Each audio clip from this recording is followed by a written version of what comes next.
admitted a cabinet. Ne nitiere weche mang'eny manobedie kabisa nikech wach mar oath of secrecy no. Wan gi gimiluongo ni Official Secrets Act e Kenya ka, chik manitiere. To weche mamulo weche mag arita gin weche monego bed ni gin siri mar sirikal. To gikone koro second in command mabende en jakanyo king'io article 240 mar katiba, aparo ni en e iye kanyo. En e iye kanyo kendo en a member of the National Security Council. Yes. Apani kapok owuoyo adwa somo ni tweet mane ng'ani ogolo nyoro maparo ni summarize wechegi. Nzioka Waita, Chief of Staff Mar Uhuru Kenyatta. Yes. In functioning democracies, the erosion of government legitimacy, in quote, or the mere perception thereof, is a near terminal affliction. It takes more than a few cosmetic prescriptions to cure. Aparo ni ntiere gimote mowacho kanyo. Ni sirikand ni poko bet kata eloch mochopo igni ariyo. To kiyudo ka jatend piny wuoyo to jalupne wuoyo mopogre. Aparo ni ok en gima ber nikech sani sirikand ni temo nyiso jo Kenya ni legitimacy gi obedo threatened. Gidwaro public confidence mar jopiny. Sama public confidence no bedo soto nego beni ji ariyo gi wuoyo dhok achiel. Tich ariyo gotieno mane Migosi William Ruto owuoyo gi jopiny. Nonego beni bathe kanyo. Ng'at mane bet kanyo ne en Rigiji. Kani neno kando ng'ama ne ntiere kachacha ne Karen Nyamu. Mane vice chair mar security mar Senate. Mano nyiso jo Kenya.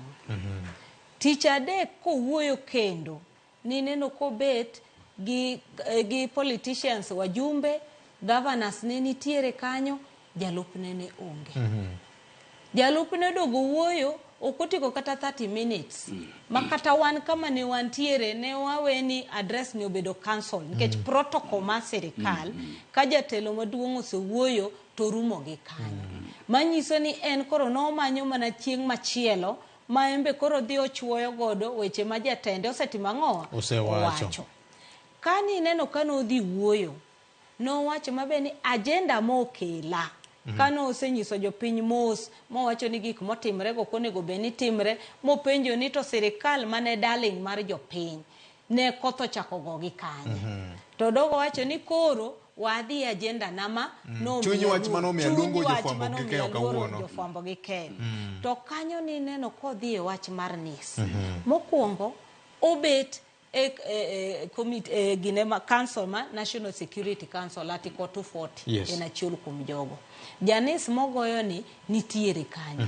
Briefs magiyudo ema konyo japiny. To nodhi mbele modogo wacho ni nitiere report manitero ne Migosi William Ruto.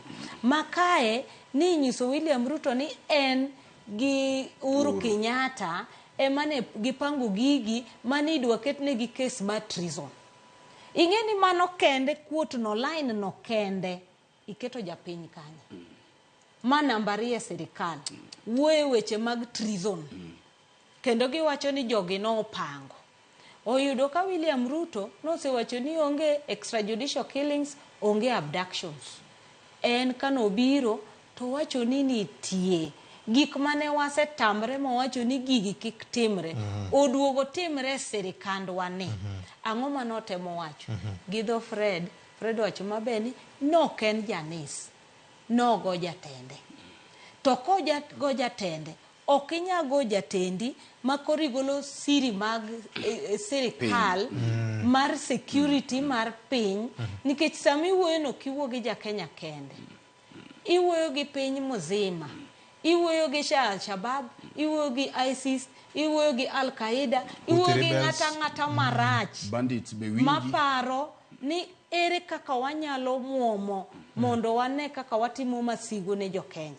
Koro sami wuoyo no kikao platform no onego beni penjri niya kama chung'eni sama wuoyo kata yowang' mananade kata bed mana ni siri moko nitiere monega gol. To kama wachung'eni ma piny nitiere ni aluongo jok moko mondo bi kosang'o matimore. Koro aparo ni kama ne ntiere kato noto.